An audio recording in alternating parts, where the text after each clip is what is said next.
Bonjour à tous, avec l'aide de Dieu, nous allons étudier le traité Sota d'Aftet Zayin Amoudbet 16b. Nous sommes environ à la 10e ligne, la ligne commence FR, deux points, qui est de chez Iraï à la Maïm.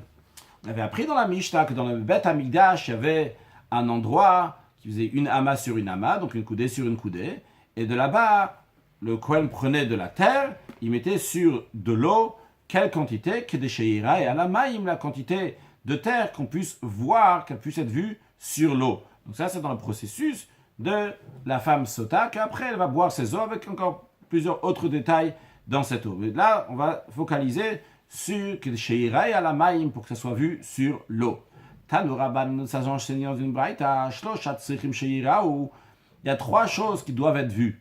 La première, c'est afar sota, donc c'est la terre de la sota. Donc on met dans son gobelet en argile, on met de l'eau, et après, sur ça, on met de la terre. Rashi, Afasota, dit-il, il y a écrit Elamaim. Elamaim, chez Irayalem, ça veut dire qu'on va voir cette eau-là.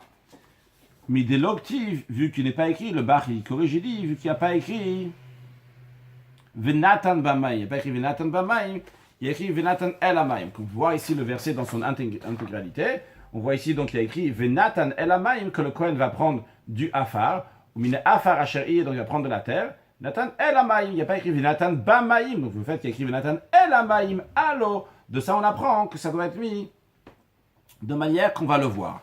Deuxième chose, Ve'efer para, la cendre de la vache rousse. La Torah elle dit, donc on va prendre pour la personne qui a été impure, ou bien c'est un objet qui est impur, on prend des cendres de la vache rousse qui a été consumée, et on met Venatan Maim Chaim El Keli, comme on peut voir ici. Venatan Alav, la Torah dit, donc on va prendre celui qui est impur, mais afar, de la poussière, donc de la terre, pardon. Sefatachatad, de ce que la vache rousse qui a été brûlée. Venatan Alav, on va mettre sur donc l'ustensile, Maim Chaim, de l'eau vive, donc de l'eau de source, El Keli, dans l'ustensile. Et ça aussi, ça doit être de manière qu'on puisse le voir. Rashi ve'efer para, il faut sauter un rashi. Les rashis sont inversés, donc sauter un rashi, on va ve'efer para, d'Ixeira shava, car par raisonnement, par analogie, gmir et mehadade, on apprend l'un de l'autre. C'est-à-dire, on apprend le afar sota, ve'efer para, kedil keman, aussi bien que le afar de la sota, donc la terre de la sota doit être mis sur l'eau, de la même manière aussi en ce qui concerne la cendre de la vache rousse, doit être mis au-dessus de l'eau de manière qu'elle soit visible, kedil keman, comme on va l'apprendre plus tard aujourd'hui, Bezrat Hashem. Troisième chose, l'Agmara nous dit, Verok Yebama, le crachat de la Yebama. C'est quoi la Yebama? Un homme qui meurt sans enfant, la Torah dit que la femme de cet homme doit se marier avec le frère de l'homme qui est mort. Le frère de l'homme qui est mort s'appelle le Yabam, donc le Yabam doit se marier avec la Yebama. S'il ne veut pas se marier avec elle, il y a une procédure de Khalitza. Dans cette procédure Khalitza, qui est une sorte de divorce, il y a le fait que la femme du défunt doit enlever la chaussure de la personne, donc ce qu'on appelle la Khalitza, elle-même, qui déchausse la personne. Et encore une chose qu'elle doit faire, elle doit cracher devant lui. Donc le fait qu'elle doit cracher devant lui, eh bien ce roc-là, donc cette crachat, doit être visible aux yeux des Ekenim, aux yeux du tribunal. Rashi roc yevamal eneaz kenim, donc ça doit être vu aux yeux donc des anciens, c'est-à-dire le tribunal, dit-il, comme il est écrit dans la Torah clairement, les eneaz kenim, qu'aux yeux des anciens du tribunal, vechalza, veyarka, vechalza, et enlever la chaussure, aussi bien elle va cracher. Donc ici, les rabbanan nous disent qu'il y a trois choses qu'il faut qu'ils soient vues. Mishum Rabbi Ishmael Amrou, le nom de Rabbi Ishmael on dit qu'il y a une quatrième chose. Avdam Tzipor, aussi le sang de l'oiseau. De quoi s'agit-il? C'est l'oiseau du Metzora. Le Metzora, celui qui est lépreux. La Torah donc dit que lorsqu'il va se purifier de sa lèpre, il amène deux oiseaux. Un oiseau, on va faire la shrita, on va la battre. On va mettre son sang dans un ustensile en argile, dans lequel il y a de l'eau vive, donc de l'eau de source.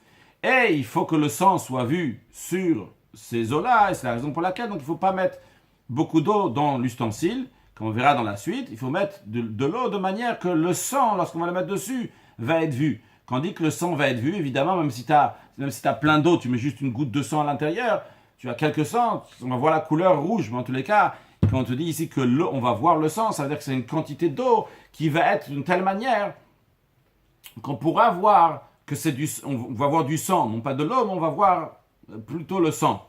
C'est vraiment rouge.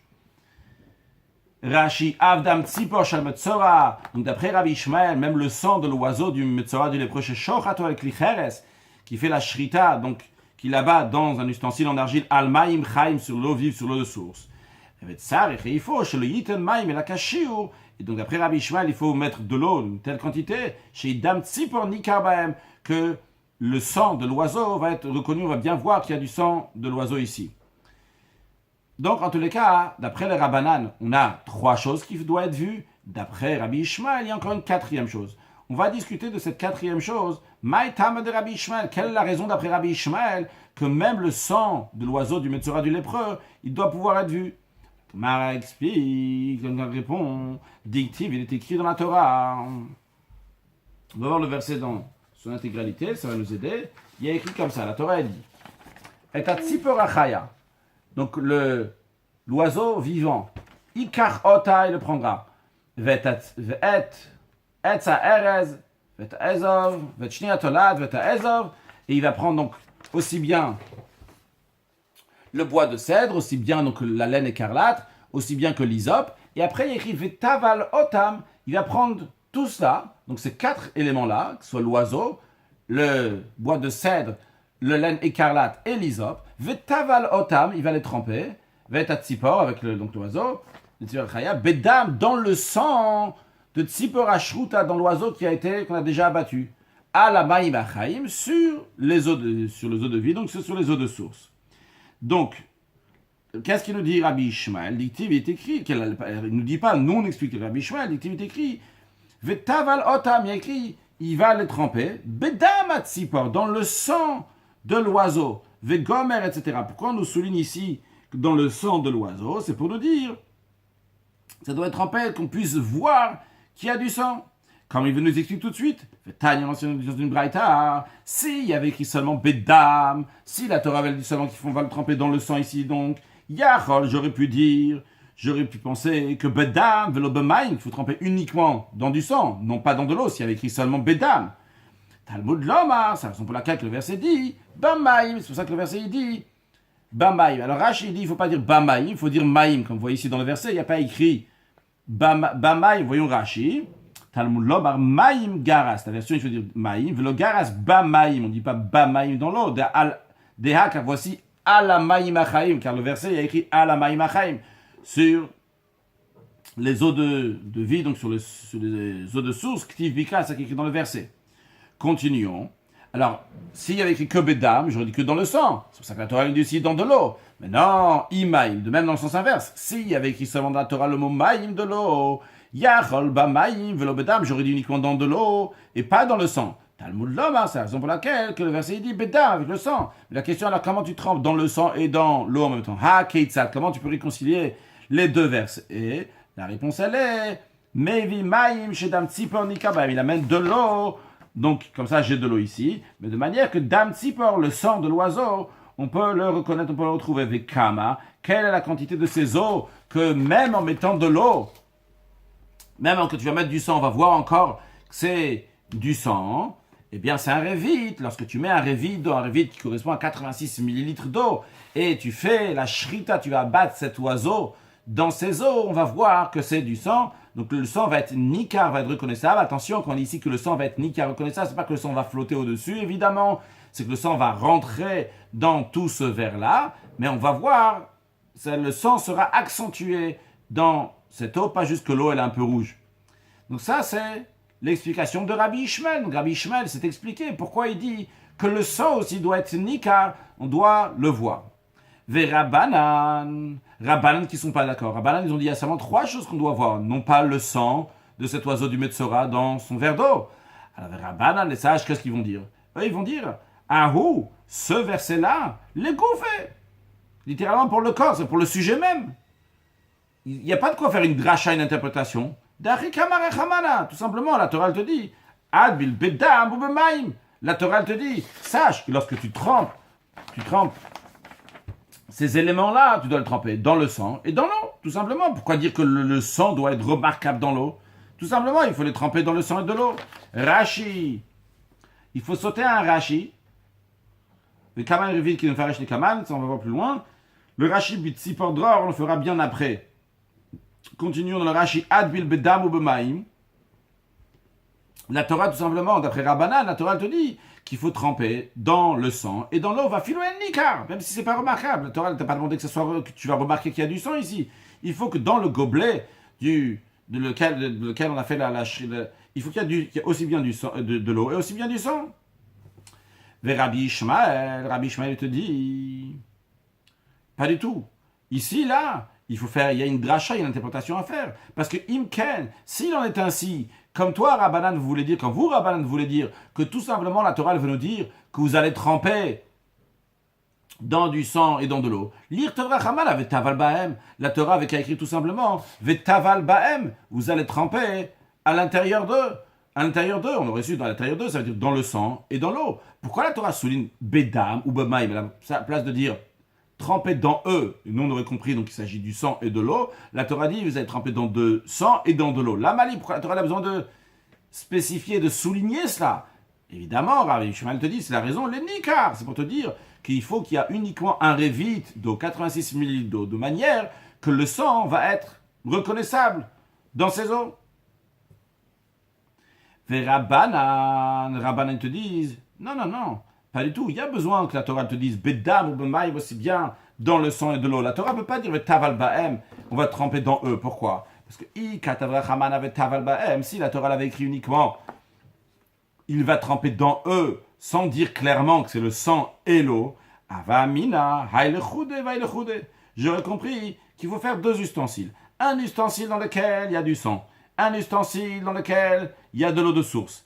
Et après, donc et qu'est-ce qu'il va faire? Il va prendre les 4 éléments, c'est-à-dire il va prendre l'oiseau, il va prendre le bois de cèdre, l'hysope et la laine écarlate. Et il va les tremper une fois dans le gobelet dans lequel il y a de l'eau, une fois dans le gobelet dans lequel il y a du sang, ou bien l'inverse, dans le sang et après dans de l'eau. Mais en tous les cas, de manière différente, on n'est pas dans le même gobelet aussi bien du sang et de l'eau. C'est la raison pour laquelle que la Torah a dit Katavrachamana bedam ou bemaim, de l'eau et du sang et de l'eau. Pourquoi les Harvan? Pour te dire qu'il faut le mélanger, qu'ils vont être dans un seul ustensile, et comme ça, il va tremper donc tout dans un seul. Rabbi Ishmael, Rashi d'abord, pas Rashi. Continuons, Rabbi Ishmael, qu'est-ce qu'il va dire? Rabbi Ishmael, les Harvan, pour le mélanger, Kacharin active. Il y a un autre verset. Il y a un autre verset à propos du Metzora en ce qui concerne, on apprend qu'il faut les mélanger. Qu'est-ce qu'il y a écrit? V'shachat tatzipora echat. Il y a écrit que le Kohen, en tous les cas, vous savez ce qui va être fait, donc on va faire la shrita d'un oiseau. Alors, il y a écrit qu'on va faire la shrita d'un oiseau. Où on fait la shrita de l'oiseau? El klicheres, dans le gobelet en argile.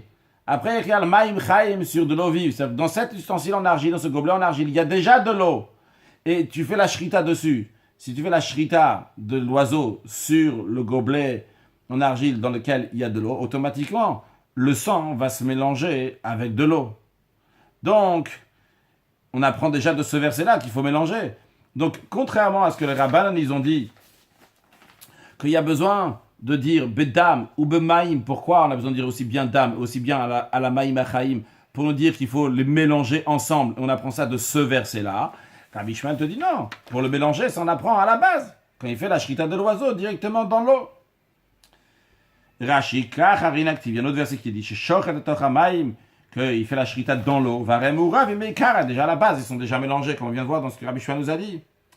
Les Rabbanan ne laissent pas l'affaire, ils disent non, immeaou, si c'est de ce verset-là, avamina, j'aurais dit, lishrete samuch lemala, de ce verset-là, les sages disent, j'aurais pas compris qu'il faut faire l'oiseau dans le gobelet dans lequel il y a de l'eau. Non, j'aurais dit juste, tu fais la shrita à côté du gobelet. Venid quitter ou les vridim. Et tu vas attraper les veines de l'oiseau entre tes doigts, pour que le sang ne va pas sortir. Ou les câbles, les dames, et tu reçois le sang de l'oiseau dans un autre gobelet. Donc la shrita, elle doit être faite à côté du gobelet dans lequel il y a de l'eau. Mais où est-ce que le sang va partir? Le sang va partir dans un deuxième gobelet. J'aurais pas déduit qu'il faut les mélanger ensemble. De ce verset-là, j'aurais dit, c'est deux choses différentes. La shrita de l'oiseau, elle fait à côté du gobelet de l'eau, mais ne met pas le sang là-bas, mais dans un autre gobelet. Kamashmalan, c'est ça que le verset nous apprend en disant Vetaval otam, etc., qui va les tremper aussi bien bedam et la maïm, pour nous dire qu'il faut les mélanger. Donc qu'est-ce qu'on a vu ici? On voit que les sages, donc ils ont maintenu leur opinion, ils n'apprennent pas comme Rabbi Ishmael, ils disent on a besoin d'un autre verset. Rashi, parce que sinon tu aurais dit Velin Kiti ou Livridim, tu fais la shrita à côté du gobelet de l'eau, et tu prends les veines, Yorzam Benetz Beota, tu les montre très main chez l'oyet, c'est même dame pour pas que le sang va sortir, et tu le mets dans un autre ustensile, et après tu les tremperas dans deux ustensiles différents. Un ustensile dans lequel il y a de l'eau, un ustensile dans lequel il y a le sang. C'est pour cela qu'on a besoin du verset qui nous dit Vetaval Otam, etc. Donc ce verset-là qui nous dit que tu vas les tremper aussi bien Bedam, aussi bien à la maïm, que tu sais qu'il faut les mélanger. Bien, donc on a conclu cette discussion entre Rabbi Ishmael et Rabbanan. Ba mine Rabbi Irmia me Rabbi Zera. Rabbi Irmia, il a demandé à Rabbi Zera, il s'étonne sur l'enseignement de Rabbi Ishmael. Il dit comme ça. Imaginons Gdola, imaginons que cet oiseau-là que la Torah elle a dit donc de faire la shrita pour le Metzora, pour le lépreux. C'est un oiseau qui est très grand. Et ça dissimule l'eau. De manière qu'il y a tellement de sang qu'on ne voit plus du tout qu'il y a de l'eau. Ou bien à l'inverse, Ktana, ou bien c'est un petit oiseau, et l'oiseau, il n'y a pas beaucoup de sang, et l'eau dissimule, donc on va voir plus d'eau, et on va plus voir de sang, alors que Rabbi Ishmael, il a dit qu'il faut qu'on puisse voir le sang. Mais imaginons que tu fais la shrita de l'oiseau, et la quantité d'eau qui est rentrée à l'intérieur, elle n'est pas remarquable. Maou! Est-ce que c'est cachère? Ça suffit là-bas? Hein? Ça suffit dans le revis d'eau, ou bien peut-être il faut peut-être diminuer de l'eau si l'oiseau il n'a pas beaucoup de sang, ou bien il faut rajouter de l'eau si l'oiseau il a beaucoup de sang. C'est l'étonnement de Rabbi Irmia qui demande à Rabbi Zera. Rashi, Gdola Matratamaim, c'est les grandes, elles repoussent littéralement l'eau. C'est-à-dire chez El Maim Nikar, qu'on ne reconnaît pas qu'il y a de l'eau ici, mais des Rov Adam tellement qu'il y a de sang. Alors c'est quoi? Qu'est-ce qu'il dit Rabbi Shmuel dans ce cas-là? Amarle, Rabbi Zera répondait à Rabbi Irmia, Lava minalar. N'est-ce pas, je te dis, le tapik nafshach levar mehilcheta, ne sort pas ton âme littéralement, ne sort pas ton âme, ne sort pas du cadre de la halacha, c'est-à-dire, betsipor droshiaro rabanan, c'est les sages, lorsqu'ils ont évalué donc combien de sang il faut, Rabbi Shmuel te dira, ils ont évalué, donc l'oiseau que la Torah elle dit, donc c'est un oiseau qui est dror, d'après certains, dror c'est parce qu'il est dar, il habite de partout, donc il est libre. D'après certains, donc c'est une hirondelle. Donc en tous les cas, ils ont mesuré en fonction de ces oiseaux-là, de dror, et que dans ces oiseaux-là, même le plus grand oiseau de dror, il ne va pas repousser le révit d'eau. C'est-à-dire que si tu vas mettre son sang dans un révit d'eau, eh bien, on remarquera encore qu'il y a de l'eau. Et dans cette sorte d'oiseau, il n'y a pas même le plus petit oiseau, chez Nitret, que vu que c'est un petit oiseau, il n'y a pas beaucoup de sang, que l'eau va faire qu'on ne va pas avoir du sang, c'est exactement la quantité suffisante pour qu'à chaque fois on voit qu'il y a aussi bien de l'eau et aussi bien du sang. Rashi, donc dans la réprimande de Rabbi Zera, Rabbi Irmia qui lui dit le tafik nafshach levar meilcheta kol divrei chachamim, sache que tous les paroles de sages chez Nigvu qui ont été fixées, al teharacharem, ne questionne pas, ne remet pas en question, ils ont mesuré exactement ce qu'il faut. Bien. On a fini ce sujet-là maintenant lié avec le Metzora, donc la quatrième chose que Rabbi Ishmael nous avait parlé. Maintenant, on repart en ce qui concerne donc la sota. La sota, on a dit que dans son gobelet, on met de l'eau et après, sur l'eau, on met de la terre. La terre donc, qu'il y avait dans le Beth Amikdash, et de manière qu'on puisse la voir. Les détails ne nous intéressent pas. Ce qui nous intéresse ici, c'est la question suivante. Tanu Rabbanan, ça j'ai enseigné. Higdima falamaim. S'il a mis de la terre et après seulement il a mis de l'eau, donc dans le verre de la sota. Est-ce que c'est cachère ou pas? Deux opinions. La première, celle de Tanakama, des Chachamim, des sages, pas soul, c'est pas cachère. Pourquoi? Rashi, Igdim afar le maim besota, pas soul. Rashi rajoute le mot besota. Est-ce que c'est l'explication, une version de Rashi? En tous les cas, on rajoute le mot besota. S'il a devancé la terre avant l'eau dans la sota, ce n'est pas bon. Prédictif. Comme il est écrit, il n'y a pas besoin d'expliquer cette opinion, car cette explication est claire. Il y a écrit clairement dans le verset que Venatan el Amaim, le verset lorsqu'il dit il va prendre de la terre qu'il y a dans le sol du Mishkan, Venatan el Amaim, il va mettre dans l'eau. Donc, Alma Maim Beresh, donc c'est clair qu'il faut mettre de l'eau d'abord et après seulement de la terre. Uktiv. Et il est écrit, il y a un autre verset qui a écrit Ve'asala kohen et kol haTorah azot, que le Kohen va lui faire toute cette Torah, il va lui faire toute cette procédure des ba'inan, qui sous-entend qu'on a besoin que seder hakatuv, on demande, la Torah existe dans l'ordre qui est ici, kol haTorah azot, dans cette Torah, dans cet ordre-là, il y a écrit dans la section de Sota. Donc d'abord, tu mets de l'eau et après de la terre. Donc c'est la raison pour laquelle que le Tanakam a dit que c'est pas soul, c'est pas bon. Donc le Tanakam c'est Rabbanan. Le Rabbanan il te dit c'est pas bon, c'est pas soul. Par contre, Rabbi Shimon marche. Rabbi Shimon il dit c'est kasher, c'est bon. Si tu as mis de la cendre et après seulement de la cendre, tu as mis de la terre et après tu as mis de l'eau, c'est kasher. Maral demande, Maïtama de Rabbi Shimon, quelle est la raison de Rabbi Shimon? Réponse. La Gemara ramène un verset qui va être développé, on va comprendre l'opinion de Rabbi Shimon. Il est écrit. Il est écrit dans un autre contexte. Dans le contexte de la personne qui est impure. Il y a écrit ils vont prendre, donc pour celui qui est impur, de la terre, de ce qui a été brûlé, donc de la cendre, du khatat, du sacrifice expiatoire, donc de la vache rousse. Bien. Donc il y a écrit qu'on va prendre de la terre. Un instant. Vetania, Amar Rabbi Shimon dit, un instant, j'essaie de comprendre. Vechi afaru, c'est de la terre. Quand tu brûles la vache rousse qui reste là-bas, c'est de la terre. Valo eferu, c'est de la cendre qui est là-bas. Arshina katuv mashmao. Donc ici, le verset ici dit, mais afar, de la terre à la place de dire du efer de la cendre. Il a changé de son langage. Pourquoi? Le but de cela, c'est pour que tu vas pouvoir faire un raisonnement par analogie. Quel raisonnement par analogie? Qu'est-ce que tu vas comparer quoi à quoi? Tu vas comparer la vache rousse, les cendres de la vache rousse, avec la terre de la sota. Comment ça? 2 points. Premier point, Nemarkan Afar. Il est dit ici à propos des eaux de la vache rousse, il y a écrit, donc Afar de la terre. Nemar le Alan, il dit à propos de la sota, la même expression qui est dit aussi donc pour la sota, le mot Afar. Alors, la même manière concerne la sota, c'est clair, donc dans la sota, tu mets le afar de la terre, et la maïm sur l'eau qui est déjà là. Donc d'abord l'eau, et après seulement tu mets la terre. Alors le Rabbi Shimon te dit, afkan, ici aussi, afar gaber ici aussi, dans les eaux de la vache rousse, tu mets d'abord l'eau, et après tu mets tu mets les cendres. Donc ça c'est le premier point à prendre pour l'instant. Il est ok, il n'y a pas de contradiction avec Rabbanan, on n'a pas répondu à la raison de Rabbi Shimon. Mais on a déjà appris qu'il y a une Xera Shava, il y a un raisonnement par analogie entre la sota et les eaux de la vache rousse. On apprend de la sota pour les eaux de la vache rousse. Rashi, ma lehalan besota. Même manière donc dans la sota, mitzvah tolechatrila afar el amaim, que qu'est-ce que je dois faire? Je dois d'abord mettre l'eau et après seulement je mets la terre dans de l'eau qui dictive bas, comme il y a écrit dans le verset clairement. Afkan, ici aussi, Bepara, dans la vache rousse aussi, c'est afar el amaim. C'est tu mets de la terre dans de l'eau, de la cendre dans de l'eau. Mitzvah token lechatrila. C'est comme ça qu'il faut le faire lechatrila, a priori. Velotema venatan alav davka. Ne dis pas, tu aurais pu dire quelque chose d'autre. Tu aurais pu dire venatan alav. Il prend donc l'ustensile et alav sur l'ustensile, il met les cendres. Non, parce qu'il y a écrit venatan alav elkel, donc tu aurais pu dire venatan alav, il va mettre donc ces cendres là qui est juste avant le afar sefatachat, il va le mettre dans le keli. Non, ne dis pas ça.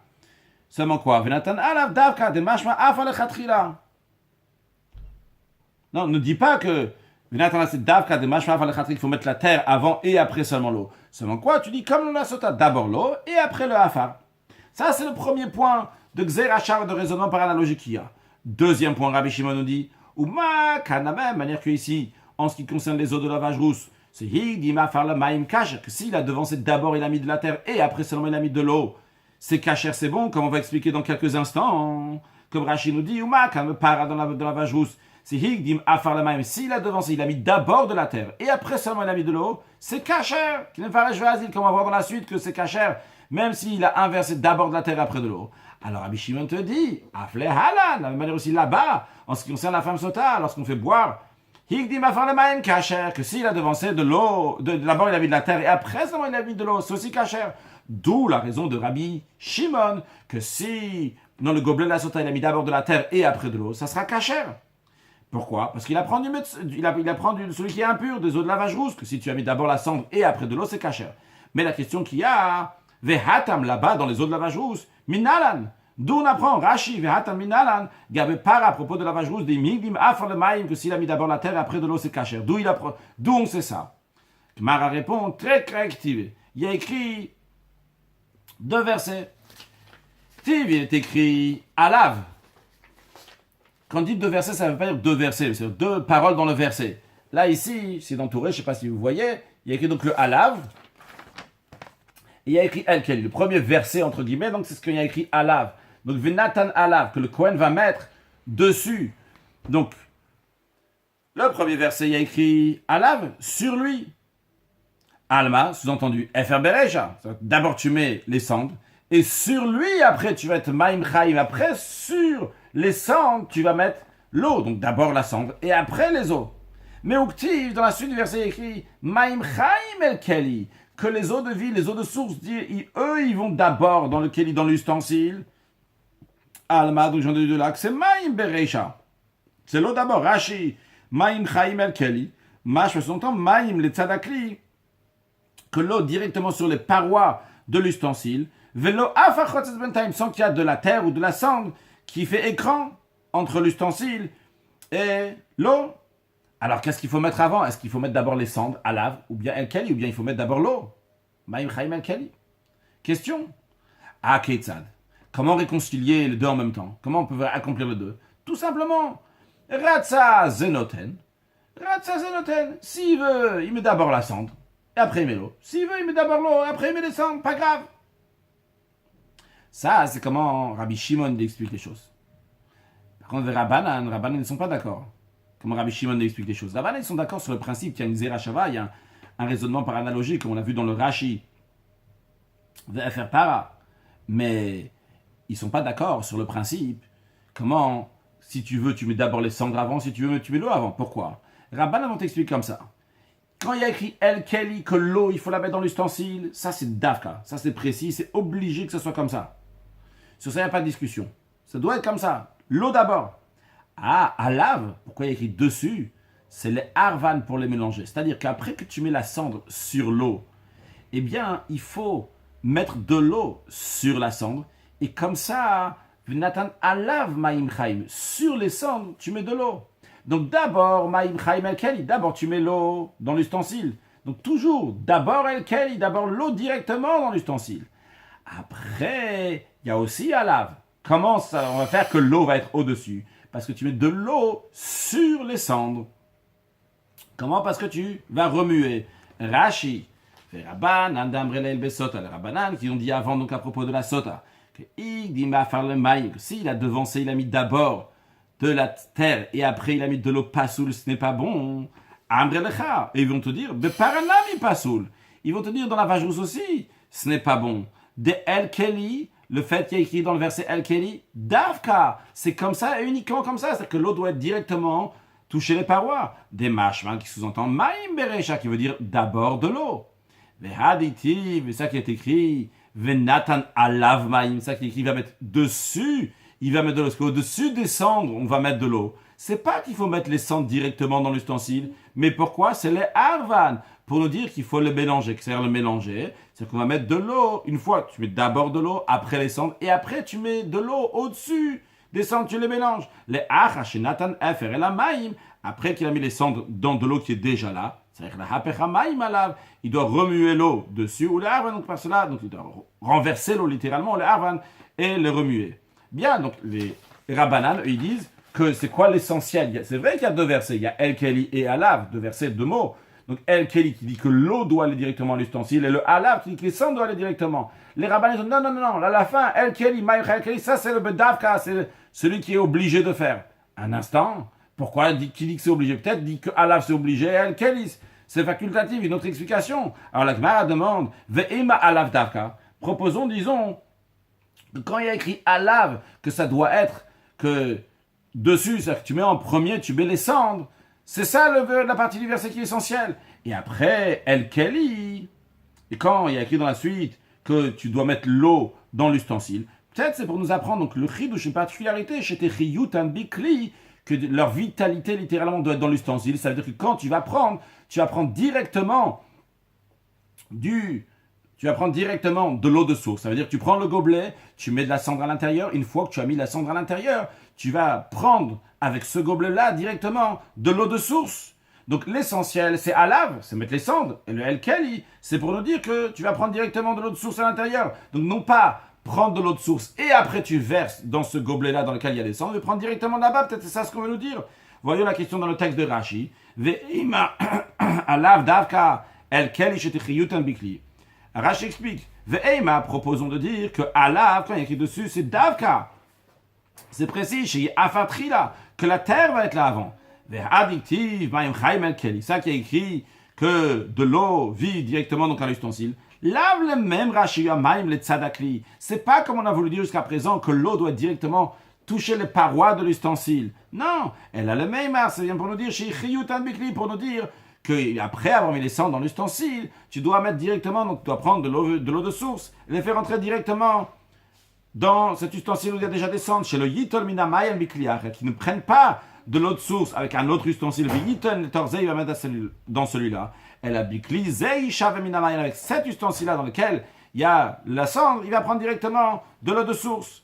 Ça, c'est la proposition de dire donc que alav, c'est l'essentiel. El-kelis, c'est pour nous dire que chiyutan bikli, tu prends les eaux de source. La Gemara répond non, on ne peut pas dire ça. Pourquoi? Mamatzinu bechol makom, car on a trouvé dans tous les endroits que marchir le mal, ce qui rend apte, ce qui rend kasher, eh bien, c'est là-haut. Qu'est-ce que ça veut dire c'est là-haut? Expliquons, Rashi, Mamatzinu bechol makom, on a trouvé partout. C'est où partout? C'est besota. Dans la femme soupçonnée d'adultère, quand on prend dans son gobelet, c'est clair, le verset dit clairement que d'abord on met de l'eau, et après de l'eau, on met afar, il met de la terre dans de l'eau. Donc qu'est-ce qu'on voit? On met d'abord l'eau, et après on met de la cendre, et on met de la terre. Cette terre-là, c'est ça qui va rendre kasher. Rashi marchir le mal, afar ou marchir et tamaï. C'est la terre donc qui rend kasher. Le livre d'Okota pour examiner la femme si elle a fauté ou pas. Vechen, Rashi dit, pas seulement ça, aussi dans le dam tzipor shel metzora, on l'a vu aujourd'hui, donc dans le sang de l'oiseau du metzora du lépreux. Chez marchir et tamaïm laza qui rend kasher l'eau pour asperger. Qu'est-ce qu'on fait? On met d'abord l'eau, après on met le sang de l'oiseau au-dessus. Alors de la même manière qu'on voit et dans la sota et dans le metzora, qu'à chaque fois c'est d'abord on met l'eau et après on rajoute au-dessus dans la sota de la terre et dans le metzora le sang. Alors on va déduire Afkan ici aussi en ce qui concerne donc la vache rousse, les eaux de la vache rousse, que marchir el amaim, que le marchir, donc ce qui va rendre kasher, ce qui va rendre apte, on va le mettre dans l'eau, donc d'abord de l'eau et après on met les cendres. Conclure avec une halakha et un sujet de chassidut, donc ce qui concerne l'halakha, une halakha donc qui va nous concerner, Bezat Hashem, parce que Mashiach il va venir, donc on va devoir se purifier. Le Rambam, dans les lois de Paradoum, Perektet, halakha Aleph, nous dit la chose suivante, comment on sanctifie ses eaux avec les cendres de la vache rousse. On met de l'eau qui ont été remplies spécialement pour la vache rousse, on le met dans un ustensile et on met de la cendre sur la surface de l'eau pour qu'on va voir ces cendres-là sur l'eau. Bien que c'est un grand tonneau rempli d'eau, il remue tout. Donc le Rambam dit, s'il a mis d'abord les cendres et après il a mis de l'eau, c'est pas soul, c'est pas caché. Donc c'est la halakha comme Rabbanan qu'on a vu aujourd'hui. Ah, et pourtant il y a écrit dans la Torah, Venatan alav ma'im chaim, il va mettre dessus, sur les cendres, il va mettre de l'eau de vie. Le Rambam répond comme on l'a répondu dans la Gemara, c'est pour nous dire qu'il faut mélanger les cendres dans de l'eau. Un sujet de chassidut. Il y a écrit à propos de la vache rousse, il y a écrit Choukat Torah, il y a écrit que c'est la Chouka de la Torah. C'est quelque chose donc qui est fondamental dans la Torah. A priori, comment on peut dire c'est Choukat HaTorah, la Chouka de toute la Torah. A priori, c'est pas toute la Torah, c'est uniquement une mitzvah parmi la Torah. Le Admor Zaken explique qu'on retrouve, comme on a discuté aujourd'hui, il y a aussi bien les cendres, il y a aussi bien l'eau. Les cendres, c'est le sujet du feu. Et l'eau, ça représente donc l'eau, ça représente l'eau, ça on le sait de l'eau. C'est quoi la différence entre l'eau et le feu? L'eau, ça monte, ça descend du haut vers le bas. Par contre, le feu, ça monte du bas vers le haut. Et ici, on nous dit que dans la Torah, on a un mix, on a des choses donc qui montent vers le haut. On a des mixotes donc dans lesquelles qui sont liés plutôt avec la yirat Hashem, la crainte de Dieu, dans laquelle on doit se rapprocher d'Akadosh Baruch Hu, on doit travailler sur nous-mêmes. Il y a d'autres qui viennent par l'amour. Aussi, on doit travailler par nous-mêmes. Aussi, donc c'est plutôt ce qu'on appelle du haut vers le bas.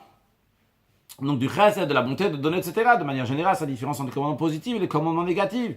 Il y a des mitzvot dans lesquels c'est plus agréable pour moi, des mitzvot qui sont moins agréables. Mais justement, on te dit, Chukat Torah, la loi irrationnelle de la Torah, c'est que la Torah, elle prend tout. Il y a le paradoxe. Telle catégorie de mitzvot, l'autre catégorie de mitzvot, tout doit être en même temps servir à Kadosh Baruch Hu pour servir Dieu. Et ça s'exprime dans les autres de la vache-rousse. Lorsque quelqu'un, il se détache totalement de lui-même, et il a aussi bien, donc, ce qu'il doit faire dans le positif, aussi bien dans le négatif, aussi l'amour de Dieu, aussi bien la crainte de Dieu, bien que c'est contradictoire, c'est deux mouvements qui sont différents dans la personne, il les a en même temps. Ça, il a la chouka, il a le irrationnel, qui nous dépasse totalement. Le chouka tator, et à ce moment-là, il se purifie. Parce que très prochainement, on va recevoir donc ces eaux qui vont nous purifier, de tout cet exil, et pouvoir accueillir Mashiach now. Excellente journée.